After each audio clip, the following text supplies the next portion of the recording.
It's day 286 of the Ukrainian resistance. Ukraine Media Center starts its operation today. My name is Vasil Samofalov, and we will be talking today about such an interesting thing as a criminal case against private military company Wagner, or as it's usually called, Wagner Group. We will be speaking with the interesting guests, Jason McCue, chairman of the law firm McCue Jury Partners, Fedor Venislavsky, People's Deputy of Ukraine, member of the Verkhovna Rada of Ukraine Committee on National Security and Defense and Intelligence, presidential representatives to the Parliament of Ukraine, Serhiy Shklyar, member of the Ukrainian Justice Alliance, a member of the Committee on Court Reforms, and Helena Yanchenko, People's Deputy of Ukraine and civil activist.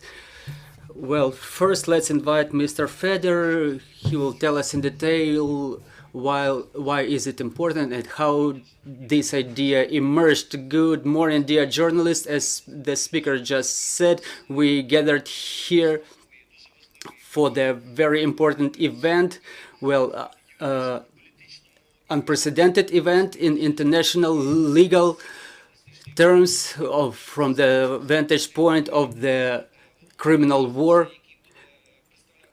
conducted by Russia against Ukraine, and the main speaker who will deliver his main ideas is the philosophy doctor in law, the lawyer from Britain, Jason McCue, the protector of human rights, famous not only in Great Britain but throughout the world, famous for initiation for a number of criminal cases against different terroristic organizations, and not on behalf of the state but on behalf of the citizens who were afflicted by that criminal terroristic activities. He has a number of titles and ranks. He was recognized in 2009 as a Man of the Year by British Legal Association. He was working on human rights protection issues in Africa, Asia, Syria, Libya, and he has a very broad experience, so to say.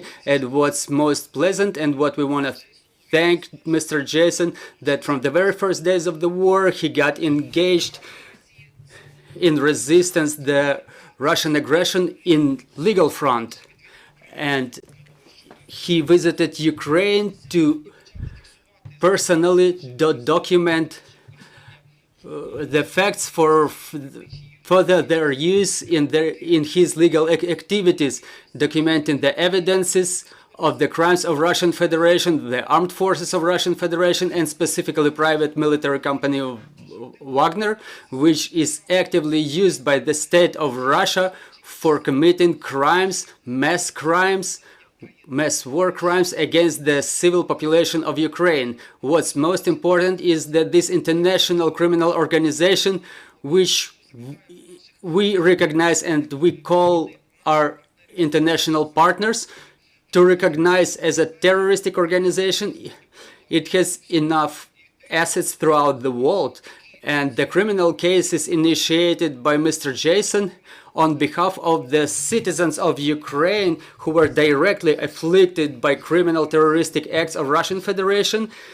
They have a very good prospects, and it will help us as the state of Ukraine in future international courts to confirm that terroristic activities of Putin's regime, terroristic activities of Russian Federation. And once again, we want to thank Jason for helping us during this difficult period, and he engages all his expertise and knowledge to stand for justice and to help for our fight for freedom.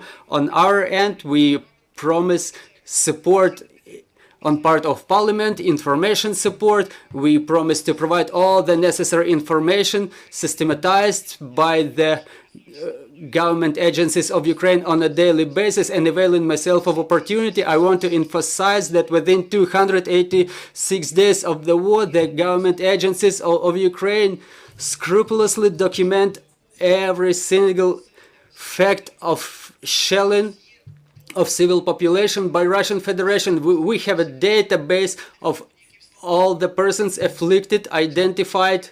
We know why they died, under what circumstances, when they died, and we will provide all that information to be used in future court proceedings against the terrorists associated with the state of Russian Federation. Mr. Jason will tell about his initiative further on. Please, Mr. Jason. First of all, we will have all the speakers have their speeches, and then there will be questions and answers session.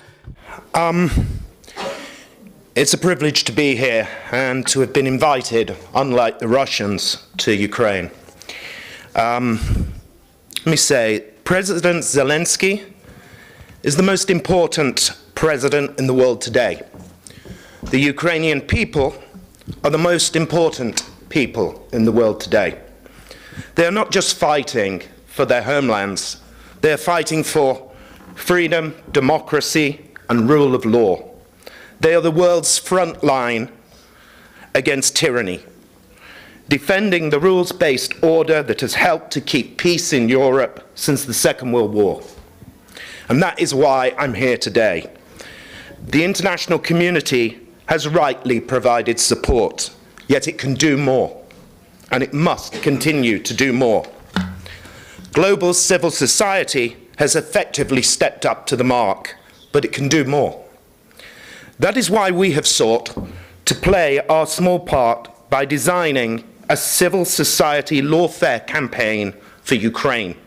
Strategic reparation litigation all over the world on behalf of Ukrainians against all aspects of Putin's war machine. Let me explain to you why lawfare is critically important. An end to this war and peace is inevitable. A Ukrainian victory is inevitable. But Ukraine getting justice it deserves, it hangs in the balance. I remind the international community, peace without justice is unsustainable. And justice means reparations, full reparations. So we must try every route to deliver this justice.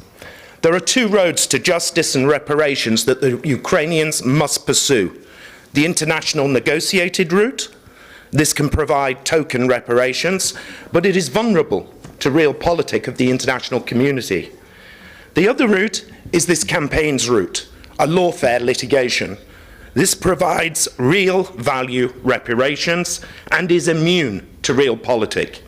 Mr. Putin is kidding himself if he thinks he can negotiate himself out of lawfare justice.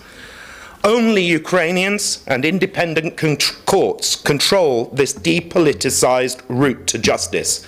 It means this campaign will not stop until payback day arrives. That's why this campaign helps make justice as inevitable as a military victory for Ukrainians. Whilst brave Ukrainians and foreign legions engage in warfare on the battlefields of Ukraine, now Ukrainian and foreign lawyers will fight the Russian oppressors on another battlefront, in the global courtrooms, by using law as a weapon of war to attack, frustrate, hold accountable those who have committed these awful crimes against Ukraine. As the real heroes in army uniforms successfully drive the invaders out of this great country, so now too will they be joined by an army of suits representing ordinary Ukrainian people who can then play their role and start attacking the invaders in global courtrooms outside of Ukraine. The objectives of our global lawfare campaign are simple. 1, to obtain real value, not token, reparation compensation for Ukrainian victims. 2, to get accountability and payback from those responsible for the crimes. 3, to reveal the truth about Putin's war machine and nail their lies. 4, to expose the Russian invaders for what they are, terrorists, a broken state that hires terrorism as a weapon of war. 5, finally, to frustrate, or in simple words, to be a pain in the arse to Putin's war machine through its forced engagement in mass litigation all over the world. On the 1st of November, the first action in this campaign was commenced in the English courts by ordinary Ukrainian people against Prigozhin and Wagner Group. The case will prove to the world that Wagner are terrorists and that Putin conspired with them to commit acts of terrorism against the Ukrainian people. The world will know that Wagner are a terrorist gun for hire and that Putin is in the business of paying for terrorism. This was only the first case. Wagner are just the first target. With resource, further similar cases can be commenced and can be commenced shortly in different courtrooms around the world. But this first case is important and symbolic. Wagner's terrorism and menace is growing. Its tentacles strangle the world. In Africa, Iran, Syria, Putin has used Wagner as a key weapon of his foreign policy, and now in Ukraine. The Wagner hordes must be stopped now at the gates of Europe. Now is the time to stigmatize Wagner and to put it out of business. The first case will help to do just that. The President and his government are fully committed to this campaign and its objectives. Our message to all Ukrainians and global supporters is simple. The more support and resource this campaign has, the more damage we can inflict on Putin's war machine. We are here with our friends in the Ukrainian government to highlight this call to action to the people of Ukraine and the global community who want to make a stand for justice against tyranny. The greater your support, the more Ukrainians that can get justice, the more we can damage Putin's war machine, and the stronger the message we all send of a united front against tyranny. Our message to Mr. Putin and his cronies is also simple. Wherever the Russian machine goes, this lawfare campaign will follow. Long after the shooting has stopped, we will pursue Mr. Putin for truth, justice, accountability, and reparations for Ukraine. The campaign will never give up, and it will never be silenced. Finally, Prigozhin's response to our first action clearly indicated he was not that happy. He reveled in the charges of criminality we made against him and taunted the victims by suggesting he personally would fund the Ukrainian victim case against himself. As he claimed, no one cared about Ukrainians or justice for Ukraine. What a monster. Quoting the heroes of Snake Island, I told him to go fuck himself and that we would not take his blood money.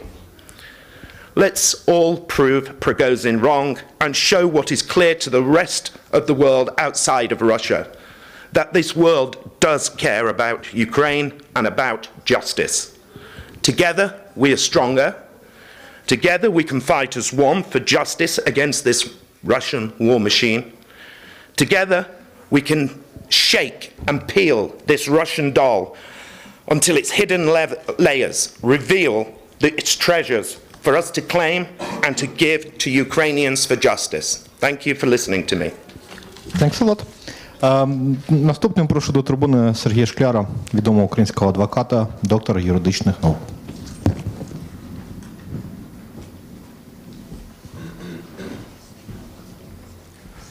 Доброго дня. Цей позов цікавий тим, що в нас тут відповідач в цьому позові не Російська Федерація, яка має імунітет, тому це певним чином такий пілотний позов, будуть подаватися і наступні, і в Британії.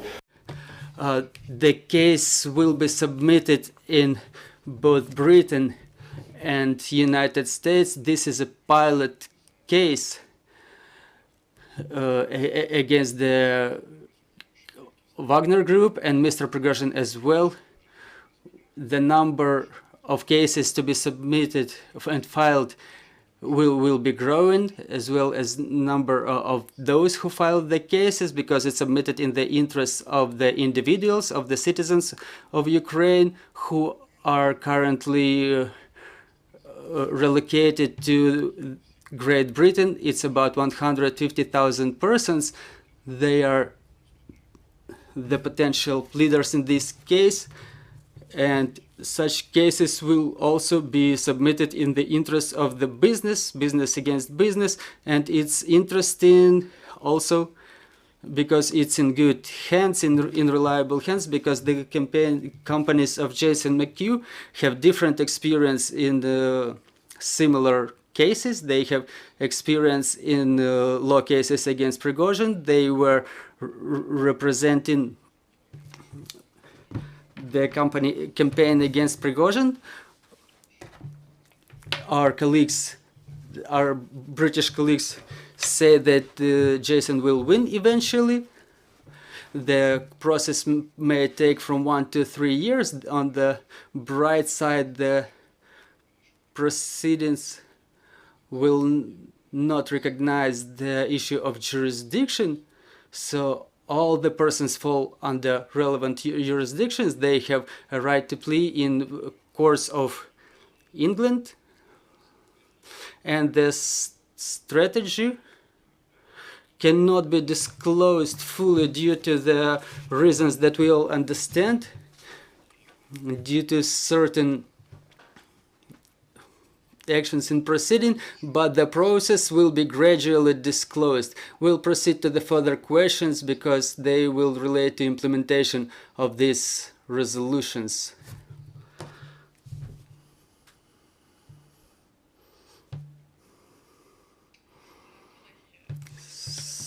Dear colleagues, I think that it's obvious for the whole world that Ukraine is dealing with a cowardly, vile, but formidable enemy which does not neglect any measures and who doesn't really care about international law and the traditions of war. And this war can only be won with inliner strategy and with engagement of a broad support, of the support of the all civilized world. And from this tribune, I want to thank Mr. Jason for his initiative and for the initiative of the lawsuit in a number of countries, and his initiative for creation of Ukrainian Justice Alliance, which will protect the citizens of Ukraine, the state of Ukraine, and Ukrainian companies in global courts. The Ukrainian Justice Alliance includes leading legal companies. Mr. Shklar represents one of them, and best legal schools of Ukraine, and Ukrainian scientists as well.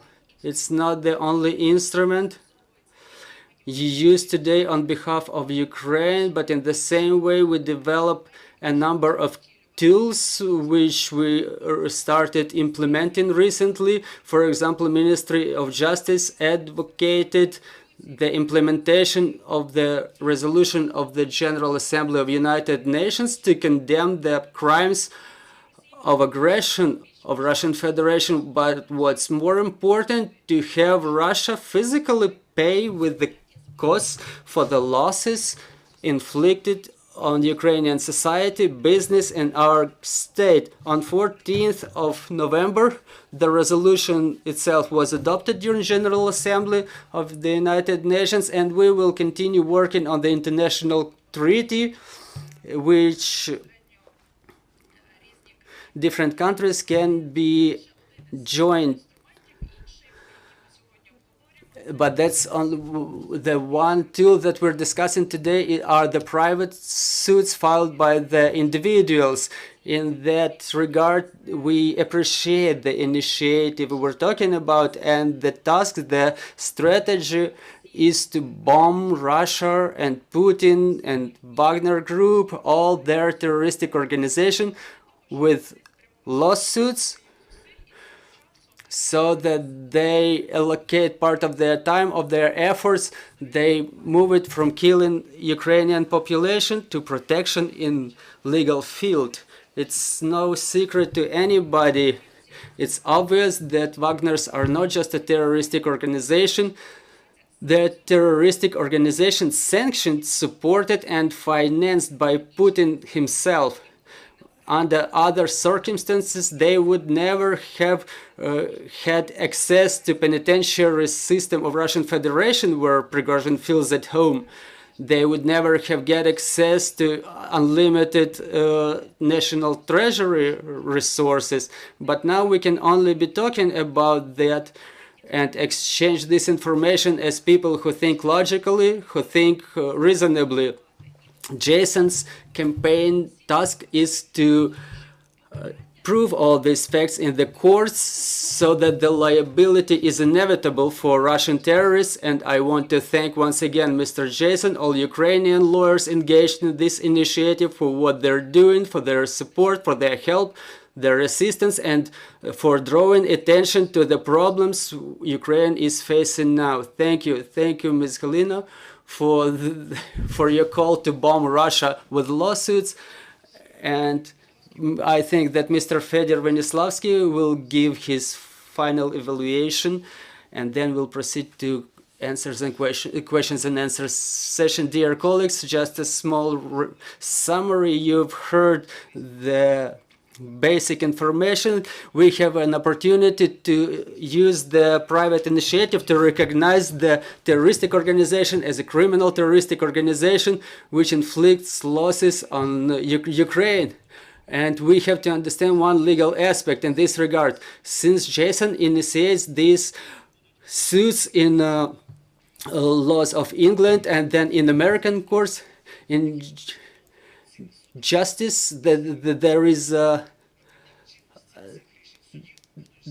notion that when those facts are proved by one court, it will be undeniable evidence for other courts, and state of Ukraine will obviously use all this information in their further fight. And to finish it, to summarize, I want to give you an information documented on a daily basis by our government agencies, which will help support our legal position by Jason in the courts. Within 286 days of war, 38,000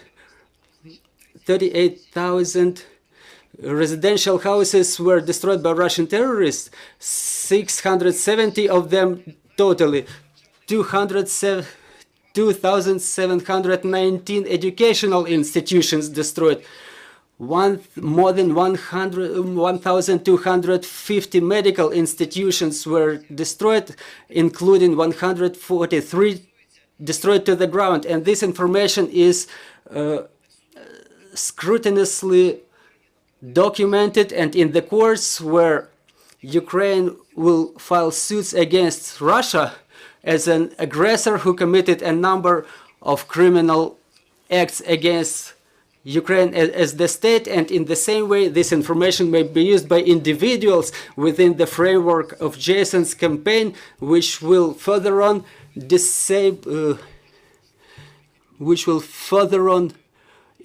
impede Russia from denying their crimes in future. I will invite all the speakers. Maybe I will have a first question. It was said that it's a private initiative, and can you please tell us how it works? What is the advice for our internally relocated persons? How can they file their lawsuits already now? So we have large numbers of law firms and companies ready to for Ukrainian victims to contact and to be able to enroll into the cases. What we will be doing is giving out public information with the help of your government and its information delivery services, to be able to properly advise which claimants can be in what case, with what lawyers, in what country. Thanks a lot. Прошу, чи є питання? Прошу. Надія Юрченко, Укрінформ. Nadia Yurchenko, Ukrinform. I think this initiative is quite important, but I think it looks more like political rather than legal. I would like to find out maybe some aspects. You mentioned about 150,000 claimants. Are you going to enter in any agreements with them? And you mentioned a lot of firms which are ready to get engaged in them, but who will pay for that? And what are the further steps? You announced this initiative. Have you already filed any suits, or are you ready to file them only after somebody just comes to you with that? Okay, first of all, let's just nail that nonsense. This is not political. This is about justice and human rights.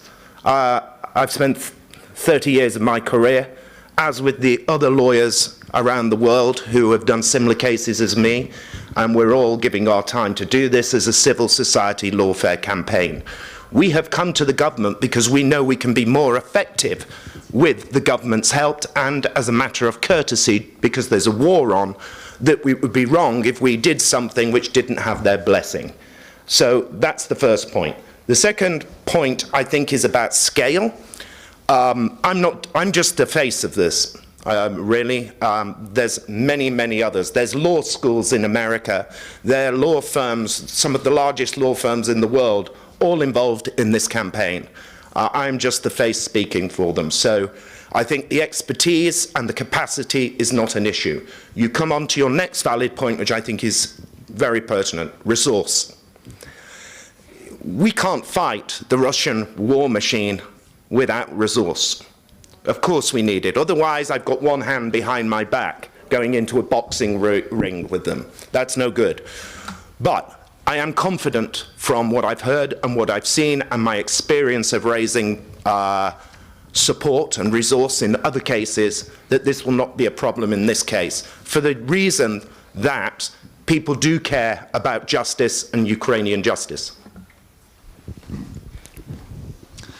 Michael Ashura, Newsweek magazine. Two questions. One for Jason and one not for Jason. Jason, you said that the cases against Wagner Group, the project of using Wagner Group, is only the first step. I'm curious what other targets you have for the future, which are involved similarly with Wagner Group in Russian aggression. И не для Джейсона. Было сказано, что And the second question is not for Jason. It was said that the American law firms may be involved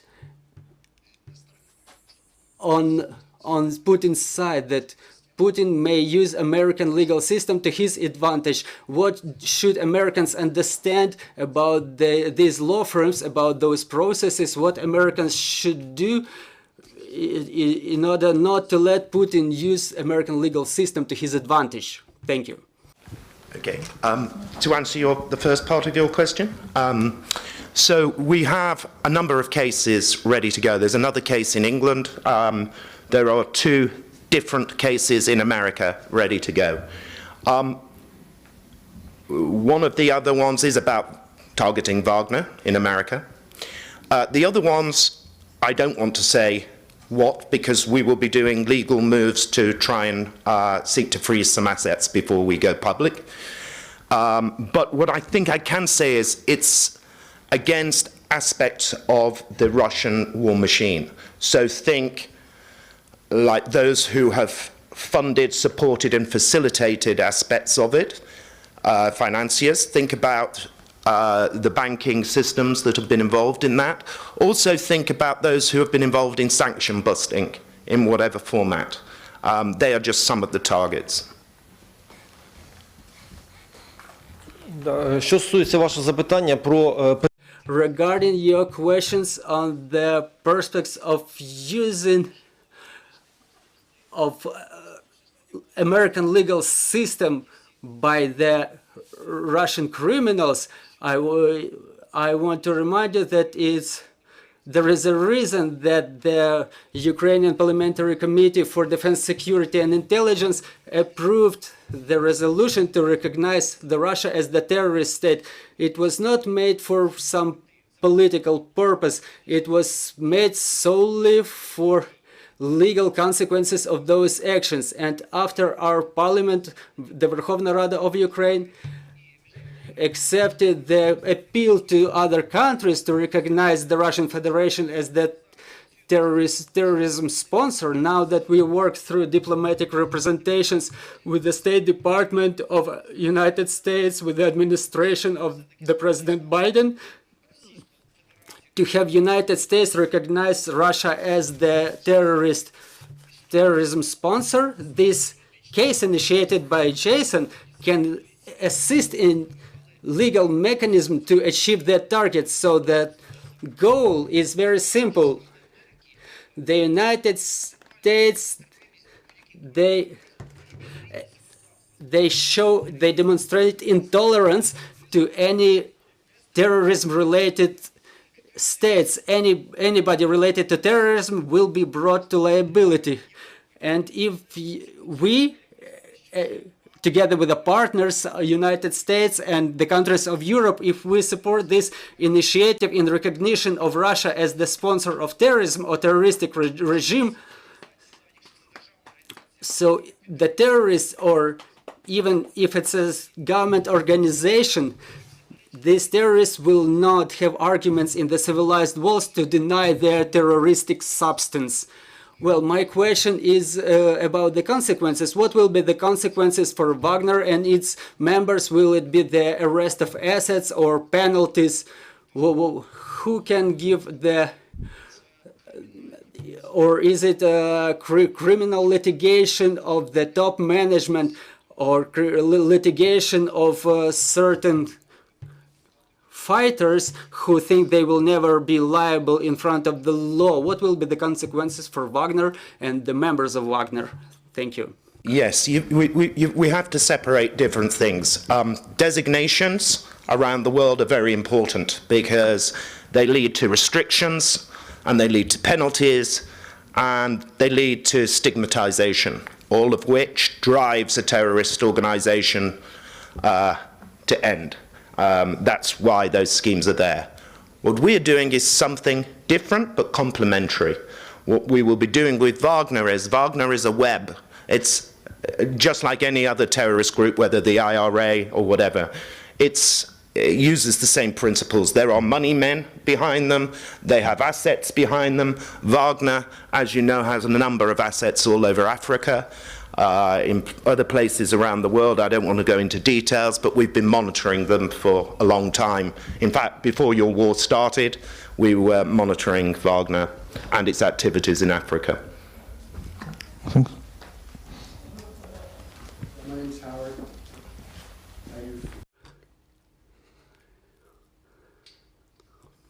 My name's Howard. I've been doing art therapy with refugee children for the last 5 years. In Lebanon with Syrian refugees, and there's been an unfortunate either or with the Syrian refugee crisis and what's happening with Ukraine. And so with Wagner being in Syria, is there some legal exposure for the Assad regime and for Iran as well, since they have mercenaries here and they're helping out with the drones? And could there be a class action suit? Syrians and Ukrainians together? There can be, is the simple word, but not together. They'd have to be separate. But those claims can be managed. Indeed, we started off looking at Wagner for African victims. The same principles can be used regarding Syrian victims. I think at the moment our priority and focus is Ukrainian victims. For obvious reasons. But yes, I think ourselves and other law firms involved, if they can get going on it, great. All the better. Маємо ще одне питання. Доброго дня, я Ден Пилащук, представник Reuters з Києва. Це питання до представників українського парламенту. Скажіть, I have a question to Mr. Fedor Venislavsky. I have one question, two parts of it. Can you describe in more detail the level? Maybe you have heard that this is a private initiative, but can you still describe the level of political, logistical, financial support on the part of Ukrainian government? And the second, does it say anything about the growth of trust on part of the Ukrainian government to private companies, to private organizations, rather than international organizations in punishing Russia for their crimes. I appreciate your question. Well, the main task is, first of all, to express the appreciation of Ukrainian government and Ukrainian people to all the friends of Ukraine who in different fronts fight for the justice for Ukraine and the whole world. We don't only work in the military front, but in diplomatic front as well, economic and others.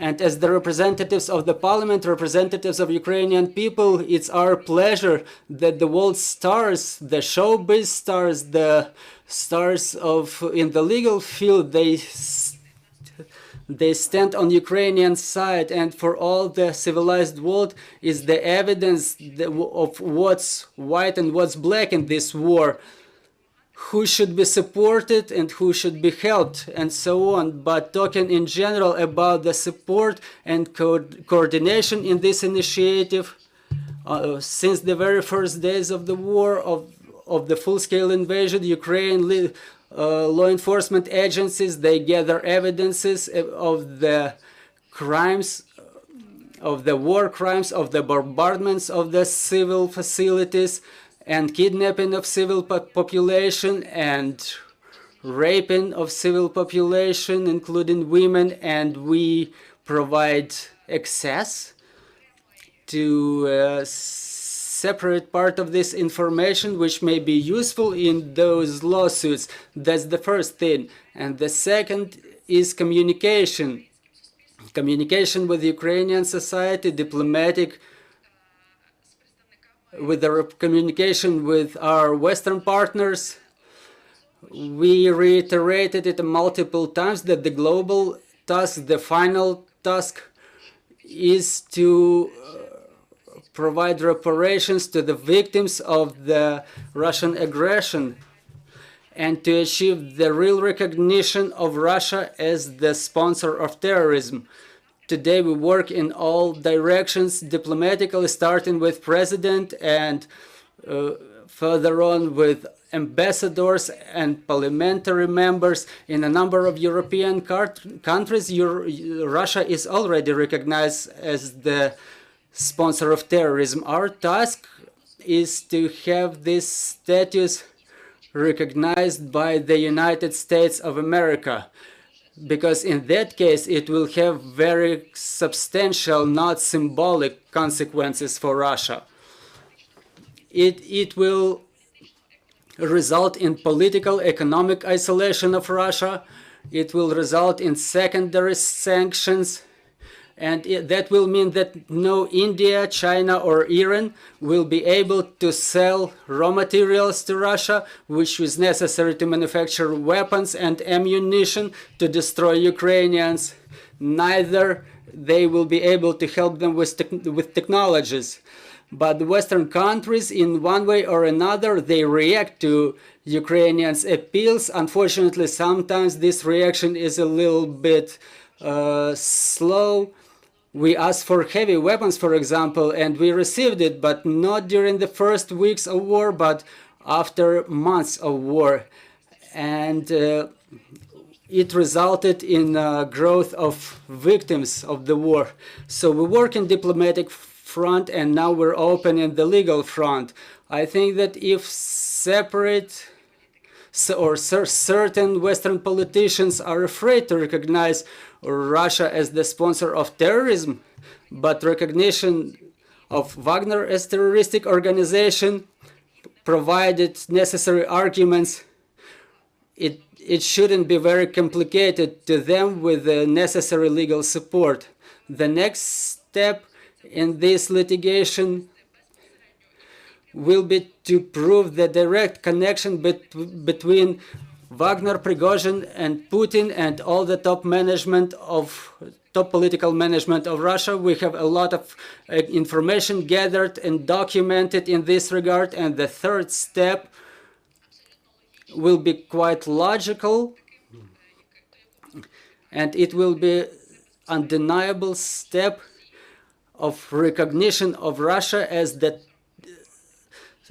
sponsor of terrorism, sponsor of Wagner Group, and I think we will make it because we have the most talented, the most motivated lawyers on our side.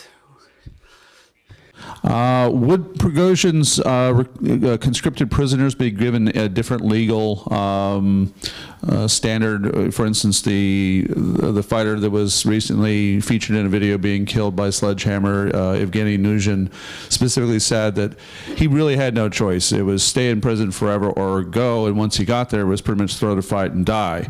Do they get treated any different, provided that they don't do some additional act while they're in that position that would constitute a war crime, etc.? Would their status be considered different by being a conscripted prisoner? I can only answer partly of that because I think the question is more of a sort of political or international law front.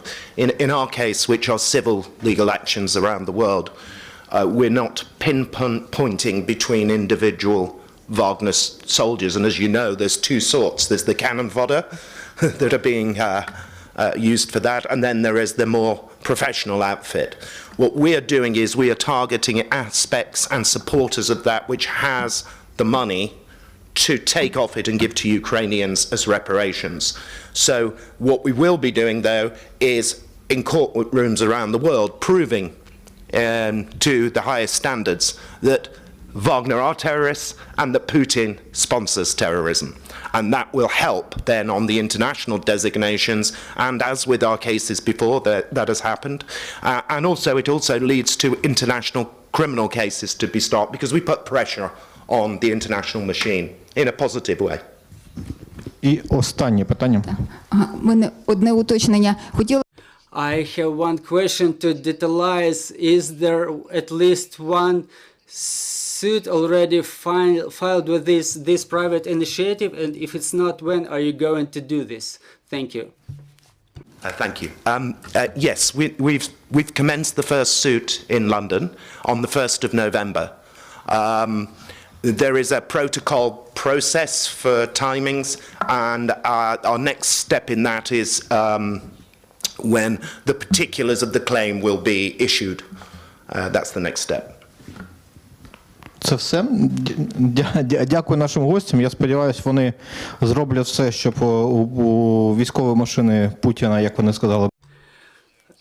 I want to thank our friends that we will do everything possible to become a pain in the ass for Putin's war machine, and I think that our children will remember Wagner as only a good musical composer, not as the military corporation. Thank you.